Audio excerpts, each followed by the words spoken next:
Let's imagine we're taking a walk with a few friends and someone brings up the question, what does greatness mean to you? Think about how you might respond. Perhaps some of us consider greatness as excellence, such as being a strong swimmer, a good speaker, a talented musician, a high academic achiever, or an outstanding leader.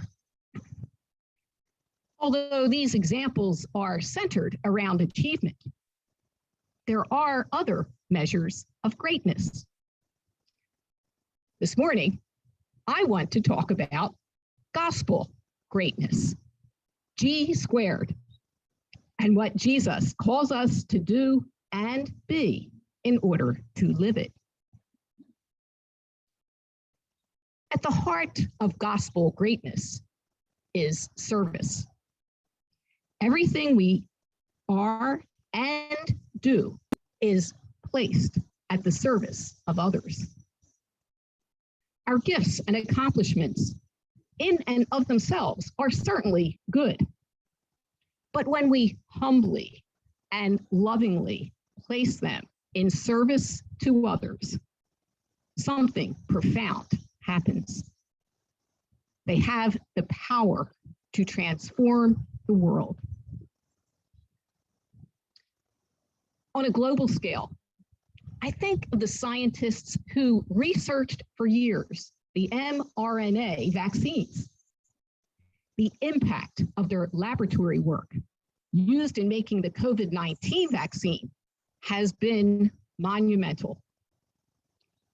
Here is gospel greatness, as they placed the fruits of their research in service to all humanity. Closer to home, as I look around our community, I also see gospel greatness. People who are striving to live Jesus's message to us today. I have witnessed you share your many gifts: listening, humor, compassion, generosity. I see people who have worked to help with those on the margins of society, women who have been trafficked, people who are homeless, those in prison and those transitioning from prison, people who are suffering the effects of abuse. Among us are people who serve in many different capacities in the healthcare, business, and education professions. Thank you for transforming the world as you offer your gifts in loving service to others. In these instances, we spoke of gospel greatness in the context of offering our positive energy and gifts to others. I think it's also important to recognize that our woundedness can also be offered as gift. In the words of author Henry Nouwen, nobody escapes being wounded, whether physically, emotionally, mentally, or spiritually. He goes on to say, the question is, how can we put our woundedness in the service of others? To do this, we must first journey through the healing process, which can be long and challenging. Yet, when we have come to a place of healing, we are called to strive for gospel greatness and put that woundedness and healing at the service of others. To illustrate this, I want to share a story from last Sunday's Philadelphia Inquirer, describing an event that was held in Roxborough on the 20th anniversary of 9/11.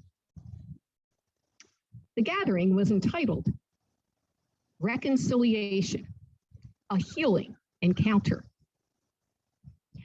Iraqi emigres and American veterans of the Iraq War came together and listened to one another share the raw trauma of their experiences in Iraq. In placing their gift of listening at the service of those who gathered, they lived Jesus's gospel message of today, and in doing so, brought healing to many. Matthew Abudusky, who served in the U.S. Army in 2006 and 2007, said, "Seeing people who were not in the service have the courage to sit and listen inspired me. They listened with open hearts." Facilitated by a psychologist, the conversation was at once heartfelt, heartbreaking, and healing.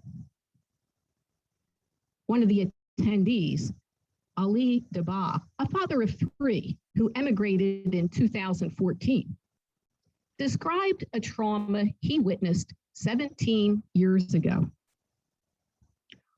All these years, he was not able to shed a tear for that or any of the tragedies that he saw.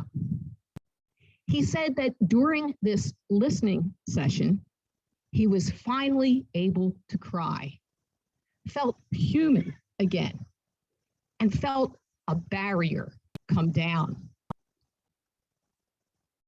Also attending was Kelly Denton Warhog, a professor of global religious peace and justice studies at Moravian University, who spoke of the importance of gatherings like this, where silence is broken.